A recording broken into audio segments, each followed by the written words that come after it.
Welcome to the Ultimate Dental Podcast, the place where you can learn how to create a dental practice and a business life that you love. Listen in with Dr. David Moffet as he interviews successful entrepreneurs and successful business people and successful dentists as they share their business successes, their stories, and their breakthrough ideas, sharing pearls of wisdom that you can take back to your practice and implement immediately so that you can have that great practice with more patients, higher profits, and less stress. This is the podcast where great dental practices meet with successful business processes. Thanks for tuning in to the Ultimate Dental Podcast, the podcast where thought leaders, industry experts, and thriving practice owners reveal their very best tips, tools, and strategies that will help you grow your dental practice faster. Now, here's your host, Dr. David Moffet.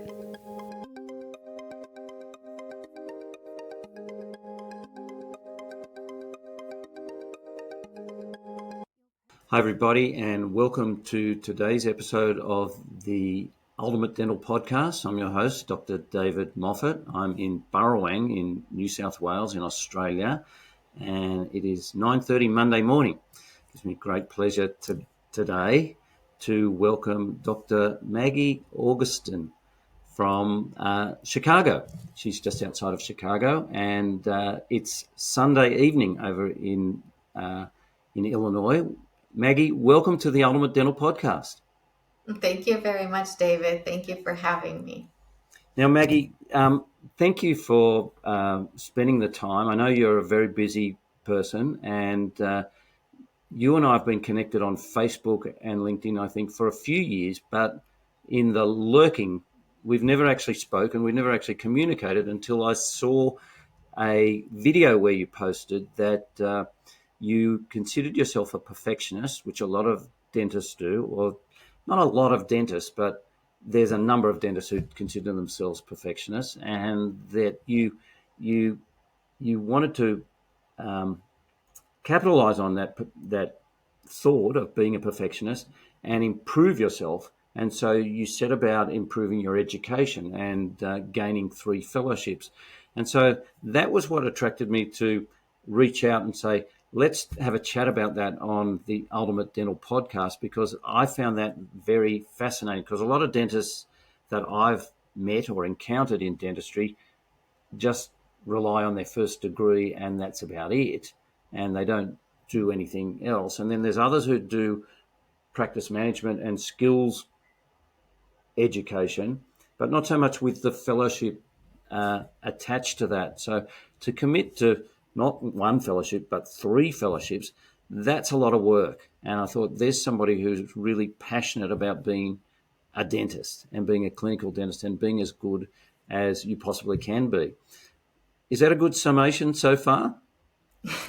Thank you. Yes, and part of that equation was not just being a perfectionist, but it came from a therapy session with my family where I got called a workaholic, right? And so it was using that sense of drive towards something more utilitarian, right? So if I was going to spend the time and the effort away from my family, well, let's try to use it towards something more. And one of the things that I like to say is that, well, at the end of this summer, because I'm still waiting for the FAGD fellowship to be quote unquote legal, and that's after the convocation, I will have 23 letters after my name.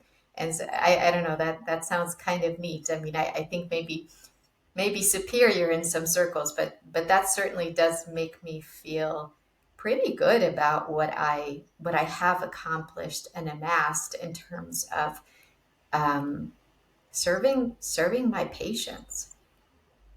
Well, certainly to be as good as you possibly can be with your hands, so that you can provide the best treatment. It's a thought that somebody gave me, that it's very difficult to be a master of everything. And so it's an opportunity to pick what you like and focus on that and then refer out. But it sounds to me like you don't do much referring out. You do implants, you do endo, and you do surgery. So That's correct, but I do plenty of referring out. You cannot pay me enough to see a kid, and that's partly because of the parents. I get really stressed out seeing children, so I don't even see them for exams anymore. And I also do not enjoy doing cosmetic dentistry of any kind. So I refer that out to my partner, and I do not do any ortho. So there are things that I do not do. Those are things that I don't have enough uh, additional knowledge, and I have base knowledge in to understand how those things kind of play out. But I do not have the additional knowledge to really participate in the kind of excellence I want to provide for my patients. well, I know from my own career, I did some courses in cosmetic dentistry. I was good with my hands. I had a good general practice, but I wanted to do a course that, because I knew friends who had done Las Vegas Institute, and I thought, how can they do that so quickly and so well? So I actually did some courses at the LVI so that I could learn how to do a full arch, to prep a full arch and take the impression in a couple of hours and then seat in a couple of hours. And that was revolutionary for me. But, I had a good general practice, but like you, I was very fortunate. My practice was in Sydney's second CBD, so children weren't brought into the CBD. So I had a practice of adults who worked in there, and it's much more predictable, I think. Adults have some form of reasoning, and as you were probably alluding to, a lot of children's issues are based on what they've been told by the parents.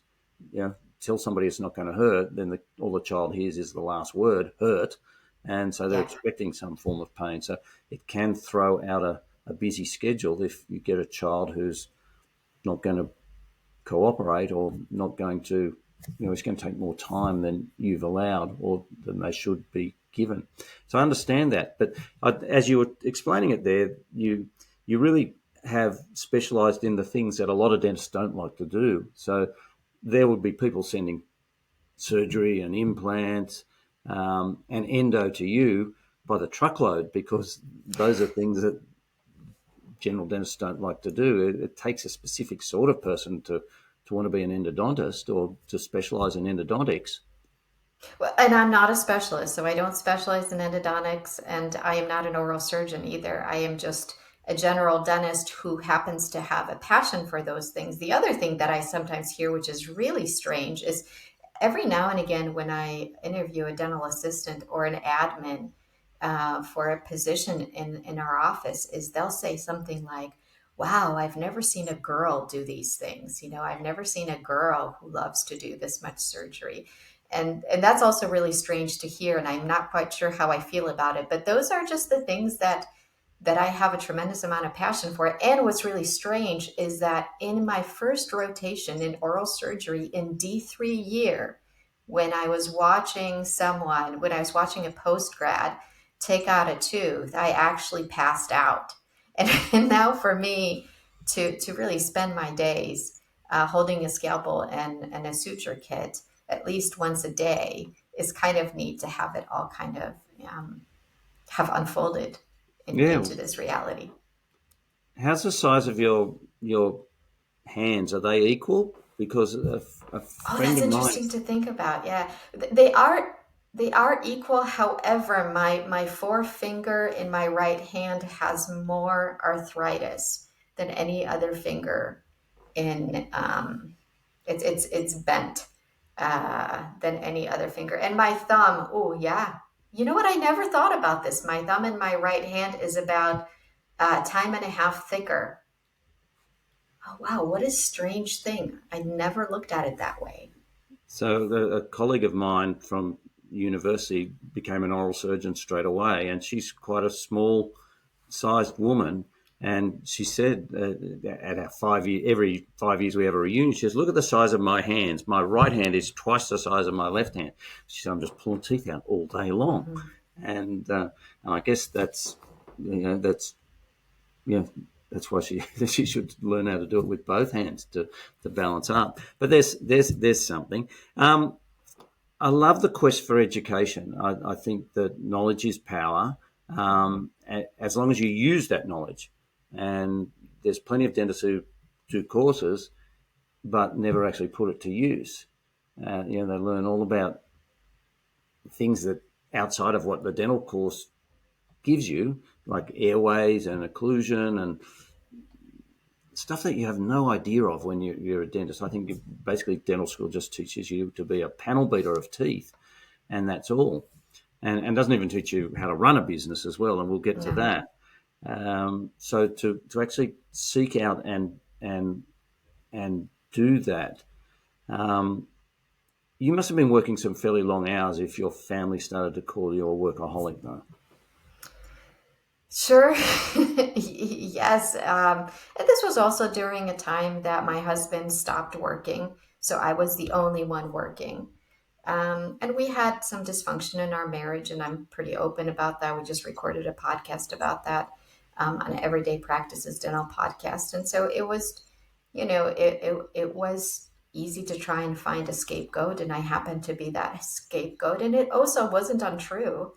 It was so much easier to be, at work and to be pursuing something that I was passionate about than to, stay home and kind of face the music of some of the things that might have not been comfortable entirely. And so we'd arrived at that place where they found the need to call me a workaholic. And at the same time, I came to realize I took a test, which is a Clifton Strengths test. It's a profile that basically rates your talents and your strengths. And one of mine was a learner. And what I came to realize during the process of understanding what my strengths and talents were was that I was not so much a workaholic, though I was avoiding maybe being home at that particular time. I really enjoyed learning. And that's not everybody's strength. So what I was doing was I was pursuing a passion, which for me was gathering knowledge. I was gathering knowledge and information the way that people gather baseball cards or collect, teacups or whatever it is that people collect in their lives. I was collecting pieces of information, and that was making me happy.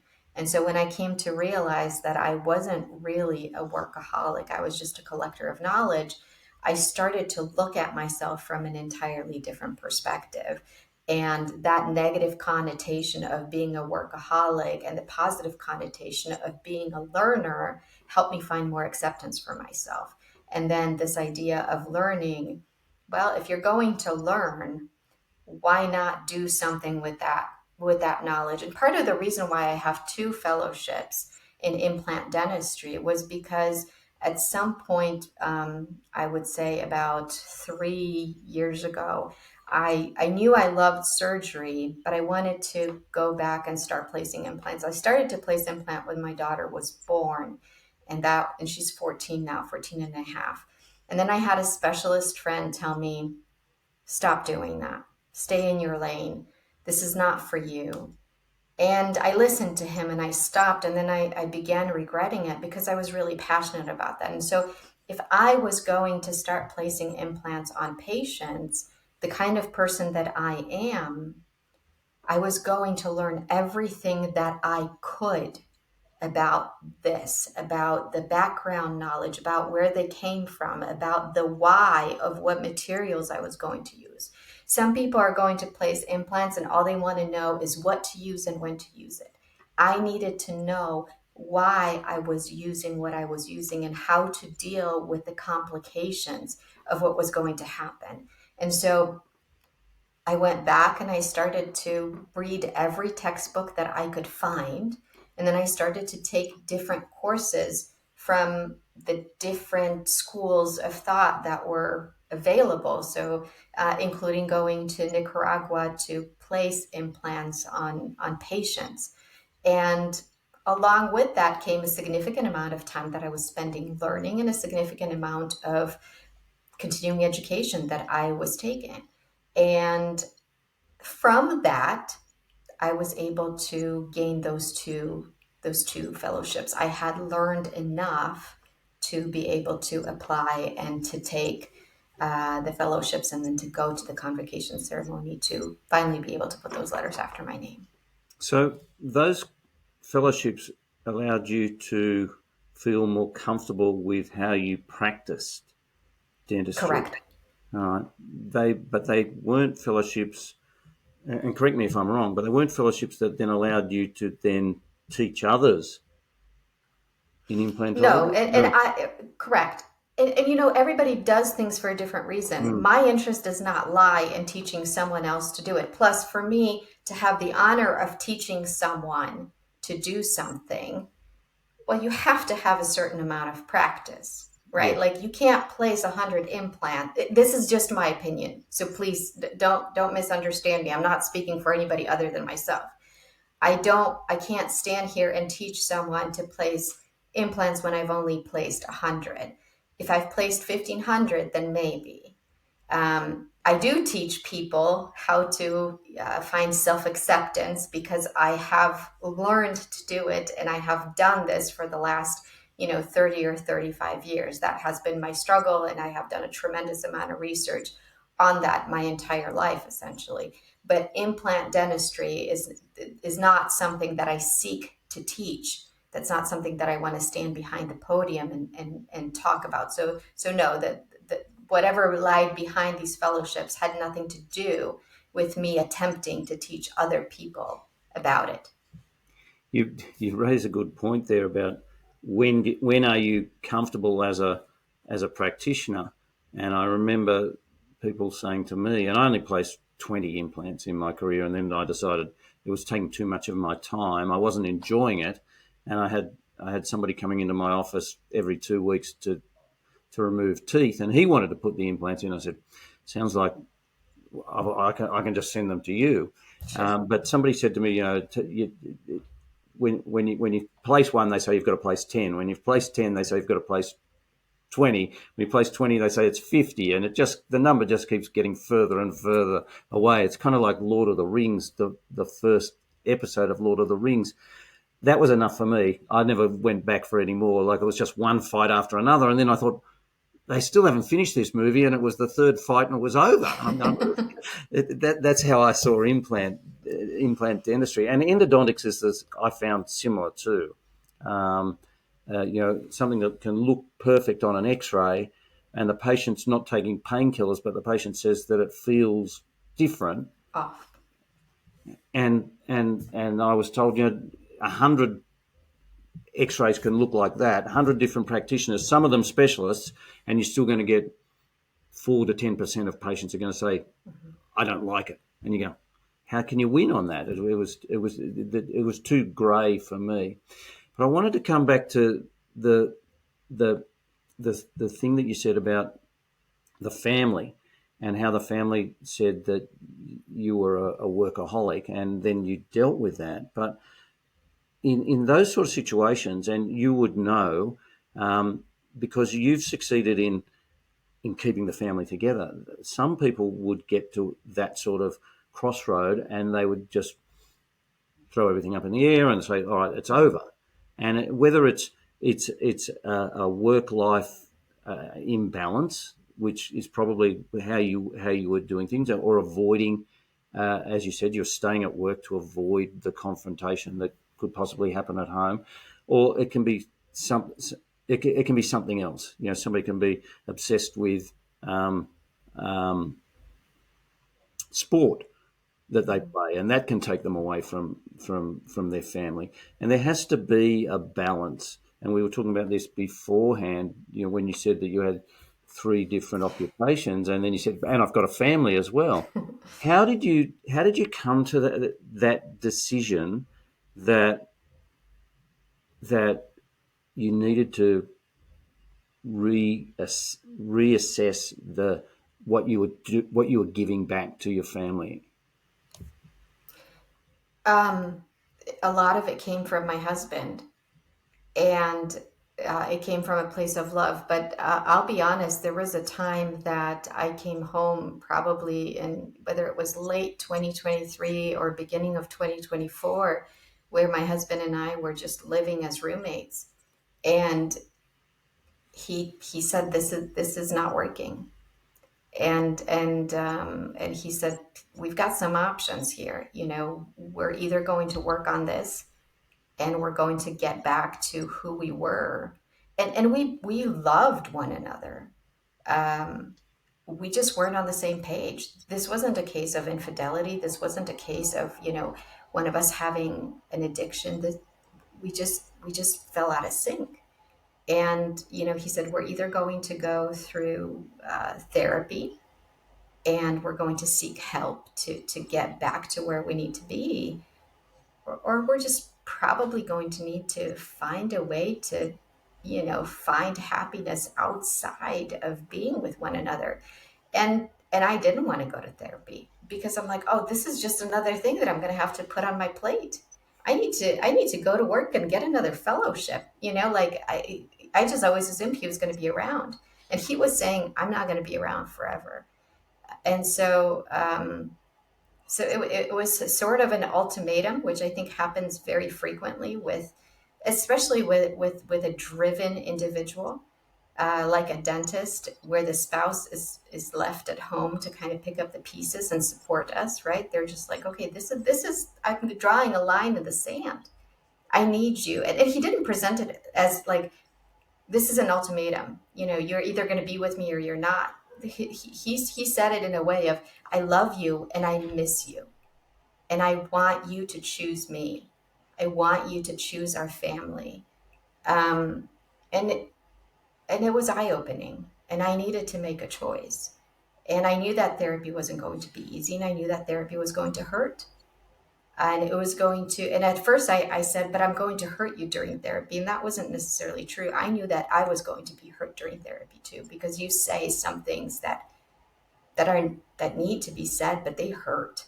And so that kind of turned a lot of things around for us. So we spent most of 2024 in pretty, it was 90 minutes at least once a week, in some significantly uncomfortable conversations that were also not cheap. No, But yeah. you said that on that podcast. I listened to that podcast that you're talking about with your husband Scott, and you said that you spent as much on therapy a month as you did on paying your mortgage. So well, that's an investment that you've made in getting a result, um, and in saving, the history of what you'd been through together, and trying to recreate that. So, as I said, most people would just say, "Oh, it's over, it's over." But the really strong ones do realise that there is something there that is worth working towards. So, congratulations on that. And you also mentioned that you were going to have your therapist as a guest on your own podcast later on. So there's a happy ending there for sure, because I remember one of my patients, who was my lawyer, said to me about something that I was asking him to challenge, and he said this is not worth challenging, because he said you're going to end up hating me more than you hate them, and he said, and I don't want to have to find another dentist. And so it was probably the best advice I'd ever gotten. But the fact that you admire the work that the therapist has done for you as well, and you've accepted, because therapy is about finding a path that makes everybody happy. Mm-hmm. But sometimes people don't see that happiness when they're given option A, B, or C to take, Mm-hmm. and so they end up with a result that they actually didn't really want. And so, again, I could feel that in that interview where you interviewed your husband Scott, that he really wanted things to improve, and as did you. But I think you were a little bit. That interview was after the event, of course, and after the therapy. But I guess it was a nice wake up call to get to say, hey, my family does matter. And Scott's extraordinary because there'd be many times. I mean, I was frustrated and I was scared, and I would push back, and I would come home and I would keep asking him, "Do you just want a divorce?" And his answer was like, "Why do you always ask that question? Why are you always trying to get out of this?" And I was the one that was willing to give up more often than him. So he was the glue in this the entire time. I was extraordinarily lucky. Very much. One question that you asked him in that podcast, which I thought was quite interesting. You asked him, had you and he divorced, would he have gone and found another dentist to marry? Dentist. And he actually said yes.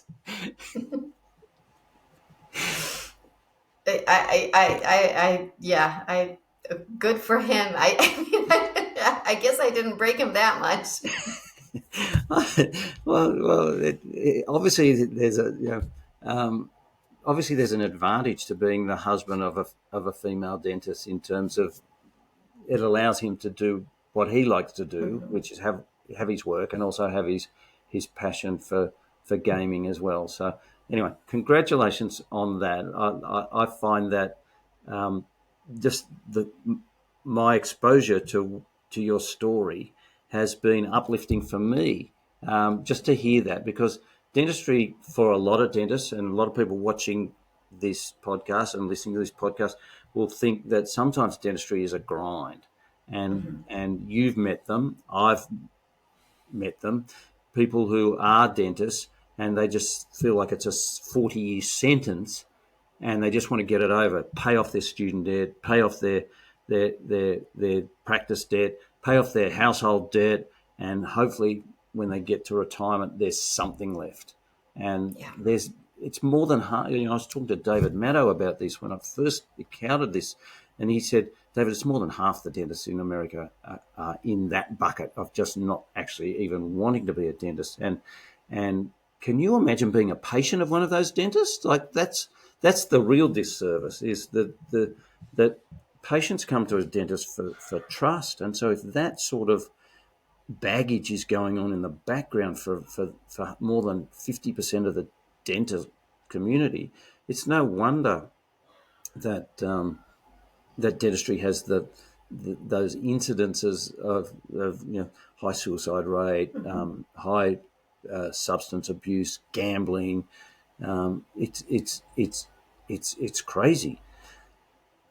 But let's move on. I was more interested too in my research on you in the fact that you are a prolific writer, and that you write not about clinical dentistry but about life experiences, and you've written, now you say, over 80 articles over the last few years, which is a passion. And I know from having written myself for so long, it's like twice a week I've got to sit down in front of a computer Yeah. and bang out 1,000 words. It's Mhm. hard work to go from here to here. And sometimes you must get in front of a keyboard and go, what am I going to talk about today? I've got a deadline to get to. So how do you go about that? And obviously you enjoy it because you're still doing it. So it's not hard for me at all. In fact, I have to stop myself. Mm. And for me, so Dr. Paul Feuerstein, who's the editor of Dentistry Today, uh, I'm continually writing articles that are too long. And so for me to sit down and to bust out 3,000 words is just nothing. An introduction can be for me 3,000 words. They just flow out of me. I literally think in articles. I mean, they just pulse out of me, they seep out of my pores. If I am thinking, I am basically writing in my head just continually. There are times that I hit, and I wouldn't necessarily call it a writer's block. I think I've experienced writer's block maybe once or twice, but there's just times that I am internally rebuilding on the inside, or I'm pretty open about the fact that I suffer from mental illness. And so if I am rebuilding on the inside or going through through a bout of depression or my meds are changing, then I can't write the way that I normally do. But I just love to write. And as much as I love being a clinician, I don't know that I can rate which one I love more, writing or holding a handpiece. They're actually kind of equal for me. And so it's not uncommon for me. My family likes to sleep in. I'm an early riser. So for example, on the weekend, I'll get up really early in the morning, whether it be 6:30 or 7. I'll sit down on the couch and in Saturday, Sunday, I can bust out 3,000 word articles, and then I have nowhere to publish them because I've already submitted what I needed to submit, so it's a great passion for me. It's more the editing that takes so much work, because the editing takes longer almost than putting the entire piece together. It can do. I think mine were blog articles on my website, so I'm in control. I didn't have to answer to an editor. I just had to make them sound good. But I know when I wrote my book, it took as long to edit it as it did to write it. It took months to get it to sound like me. Mm-hmm. That was the thought that I wanted, because a friend of mine had said that when he wrote a book, he wasn't a dentist, but his wife said, "Jack, it's like you're talking to me when I read that book." And I wanted that thought that people say, "Oh, David, it's like you're talking to me," and it's hard because sometimes you can get too bogged down in the words without getting into the expression of it.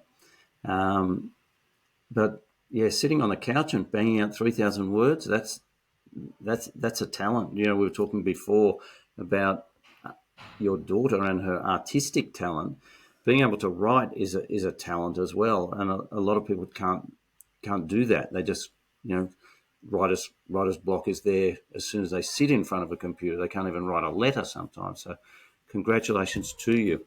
Thank The you. other thing that you said that you do as a full-time job is that you're a speaker now. And I know on that podcast with your husband, you're talking about a weekend where you got to speak at 2 different conferences or events to a total of 1,000 people. Now that's there's an endorphin rush that you get in getting up in front of a large crowd. Sometimes you can't see them because you just got lights in your eyes as well.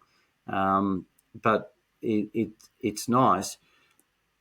The issue that I found with speaking was that sometimes that you get paid very poorly, and you don't get paid to get there, stay overnight again, and get home, and so you really are underpaid to be a speaker, and so it's getting that balance of is it worth my while to go and do it just so I can feel some applause, as opposed to can I sell books or articles or coaching or education or other than that. How are you going with that side of, or that new career of speaking?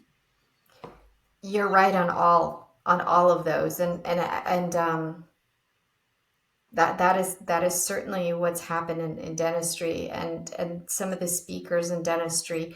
If you have something to sell from the stage, whether it's a consulting service, you're introducing your audience to yourself in that capacity, then you can make money by introducing yourself as that consultant or expert, and then people will end up gravitating towards whatever service that you're offering, and you make money that way. And because speakers and consultants have started to do that, companies or meeting planners, this is what I've been told. This is not my opinion. Meeting planners just have not been offering speakers honorariums, and I come across this actually fairly frequently, where, especially as a wellness speaker, so they will pay their implant continuing education speakers or ortho speakers, but because you're a wellness speaker, there's no honorarium. And what people fail to realize for us wellness speakers is that when we are presenting our story, that actually it comes from the depths and the guts of our own trauma and difficulties. And so when we're on stage, we become extremely vulnerable to connect with our audience. And sometimes we relive some of that trauma so that we can allow our audiences to heal. And following our presentation, we open the audience enough that they will come. For example, after I speak, there's a presentation that I did several years ago where I, for the first time, this was 3 years ago, opened up about my suicide attempts. And after that presentation, I probably had 8 people come up to me and share with me their story of suicide, whether they were touched by someone close to them or whether they themselves had attempted suicide. So here I am, and now I carry their burden where they, for the first time, are opening up to me in a safe space. But I carry that burden. So you go from a place where you design the talk, you research the talk, you prepare for the talk, you practice the talk, you hire coaches, right, to help you design this so that it emotionally affects your audience and you connect to it. Because even though some of us are born with the talent, it's not like anything, it's just like anything else. You want to get better, and so you hire teachers to help you get better. And so you spend thousands of dollars training to become a certain caliber of a speaker. You get on stage, you become vulnerable, you open up your heart, you get off stage, you help someone else carry their burden. You make them better. You, just like you said, you pay for your flight, you pay for your own hotel. Well, sometimes they'll give you the hotel. You pay for your flight. You pay for the time away from the office where you're not generating an income. You pay for the time away from your family where you put your marriage in jeopardy.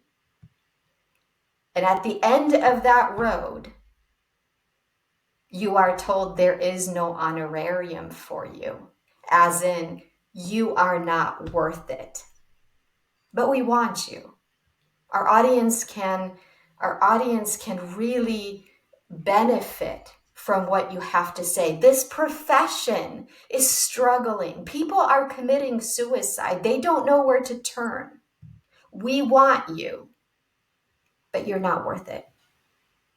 Right? So I am in the midst of exactly what you are talking about, where I love being on stage. I do. I feel like it is my purpose to marry what is happening within our souls in our profession, and I want to help us heal, but I can't do it at the cost of my relationship at home, and I can't do it at my own, financial demise. Right. So I don't know what will happen, but this year, I've had to turn down 2 speaking engagements that someone else would have just jumped at, because the bottom line was there is no honorarium to pay you. No money for a flight. We'll pay your ticket to attend this, this event that you would otherwise maybe not have attended. And we'll pay for a hotel for the one night for you to stay there. But that's it. And so what do you choose to do? So I am in the midst of really soul searching. Do I want to continue doing this? It's tricky. And Maggie, early on in my career as a speaker, where I was still a practicing dentist, I was able to, travel to the US to attend conferences and travel in the front of the plane.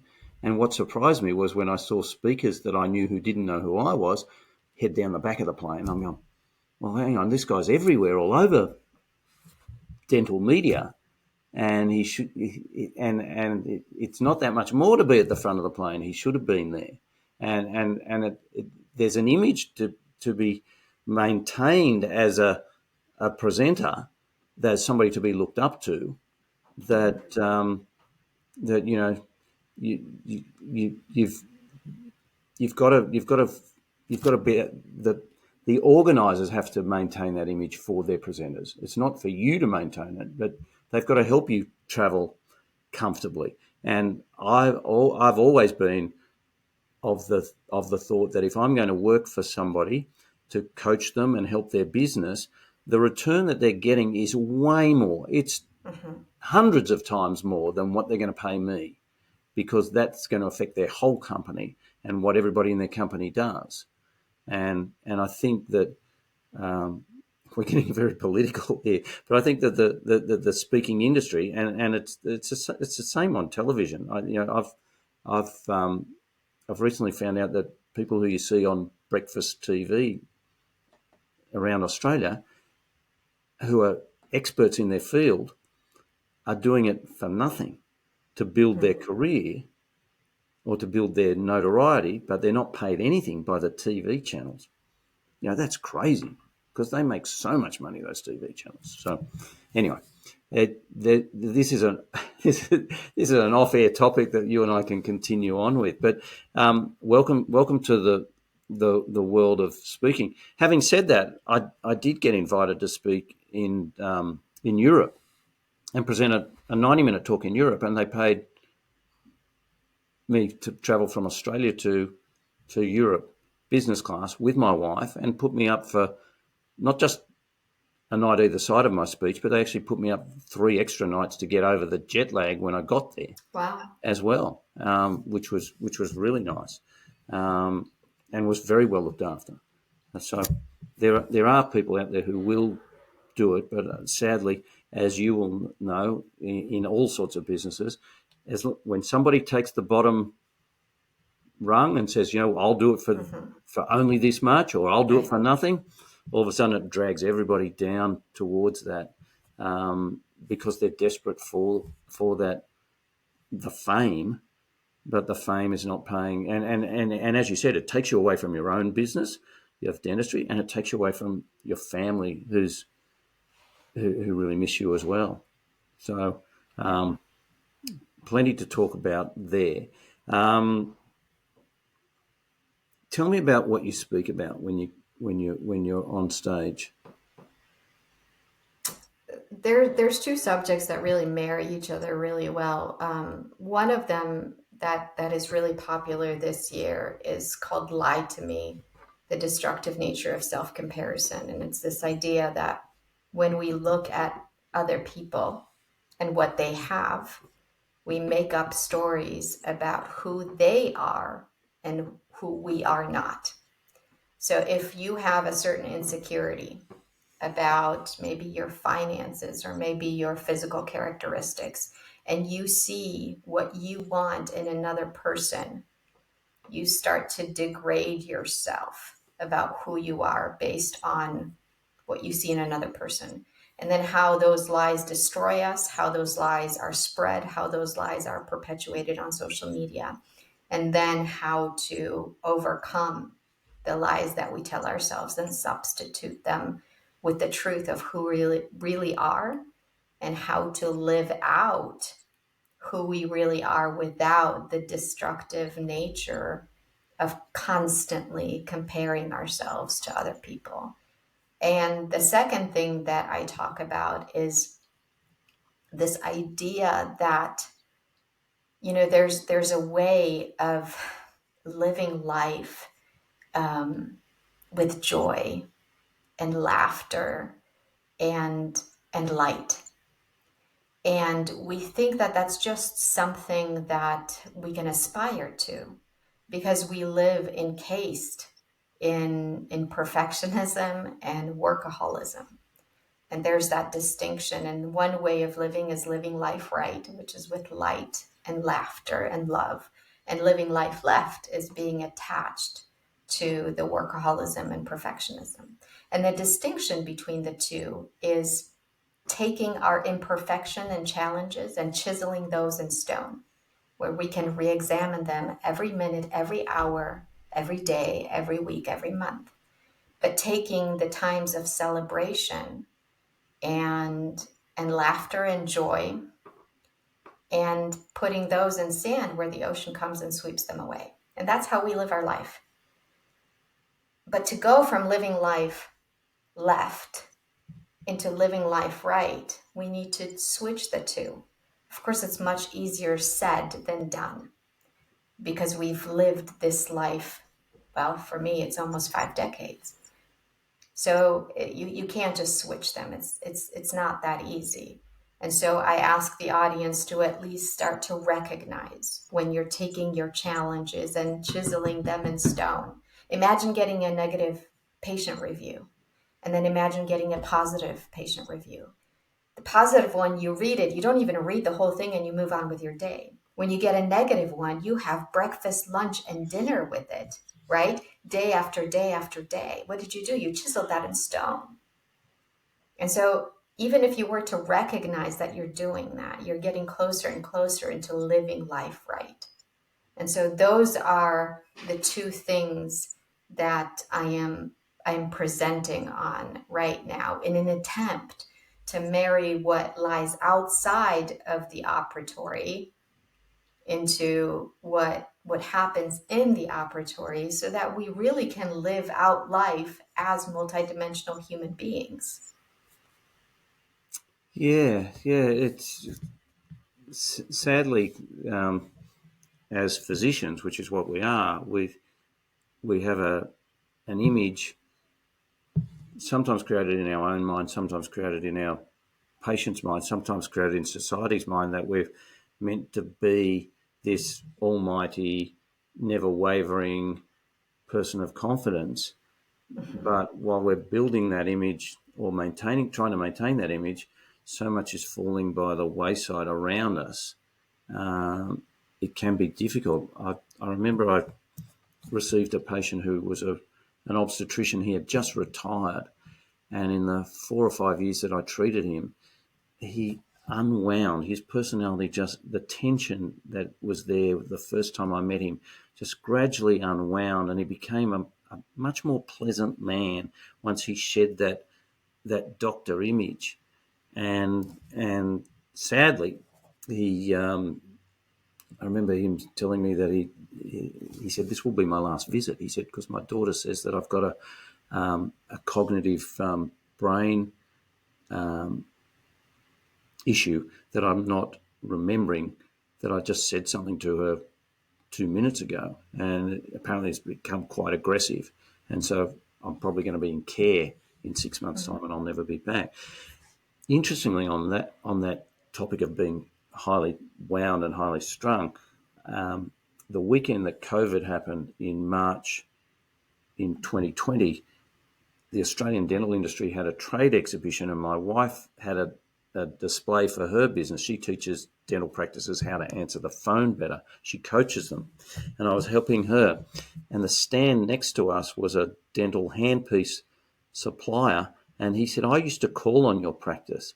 And he came to me at the end of the 2.5 days, and he said, "I can't believe what a different person you are now that you're actually not a dentist anymore," because he said you were so tightly wound in your practice. And I go, there I am living that same thing that I was critical of my patient, the obstetrician, of getting into that situation. And sometimes, like you said, we don't see how we're winding ourselves up, or we're doing it. We're ignoring the fact that we are, because we think we're on the road to success or perfection, but it's detrimental to everything around us, and we've got to be able to assess that and take those steps back sometimes, haven't we? Yeah, absolutely. Well, Maggie, I'm mindful that it's Sunday night and you're probably going to have dinner on the table very shortly, and I appreciate the time that you've spent, and it's been great to chat with you face to face, and you've shared a lot about yourself and your journey so far, and it's not over yet. And I'm sure that we'll talk again, and hopefully one day we'll meet in person as well. For anybody who's watching or listening to this, how can they get in touch with you? I'm fairly easily available on any social media channel. So whether it's LinkedIn or Facebook or Instagram, just search for Maggie Augustyn or Dr. Maggie Augustyn, or you can contact me through my website at www.maggieaugustyn.com. And it's the month of August with a YN is how the last name is spelled. Too easy. Maggie, thank you so much for your time, and I've really enjoyed speaking to you, and I'm really going to be lurking in the background watching your successes and how you're going, and I'm going to chase up some subscriptions so I can read some more of your articles as well. But thanks for being a guest on the Ultimate Dental Podcast. Thank you, David. I really sincerely appreciate your patience, and I appreciate the invitation. This has been a really wonderful conversation. Thank you for your support. My pleasure. Thanks, Maggie.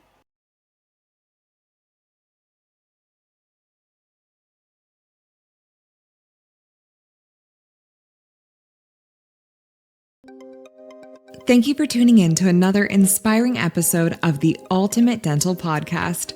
We appreciate each and every one of you for being a part of our dental community and joining us each week on this incredible journey. If you found value in today's episode and you don't want to miss out on future episodes packed with expert insights and actionable strategies, here's how you can stay connected with us. Firstly, hit that subscribe button. Whether you're listening on your favorite podcast platform or watching on our website, subscribing ensures you'll never miss an episode. Secondly, share the love. If you know a fellow dentist or colleague who could benefit from the wisdom and knowledge that we share here, please share our podcast with them. Also, please share the podcast on your socials by simply clicking on the social icons wherever you view or listen to this podcast. Together, we can all do our bit to elevate the dental profession. And finally, stay engaged with us. We love hearing from you. Your questions, comments, and feedback fuel our mission to provide the best content for your professional growth, your personal growth, and for your practice growth. Remember, your journey to creating a dental practice and a business life that you love is our mission, and we're excited to be your trusted guide along the way. Thank you for being a part of the Ultimate Dental Podcast. Until next time, keep smiling, keep striving, and keep on tuning in to the Ultimate Dental Podcast.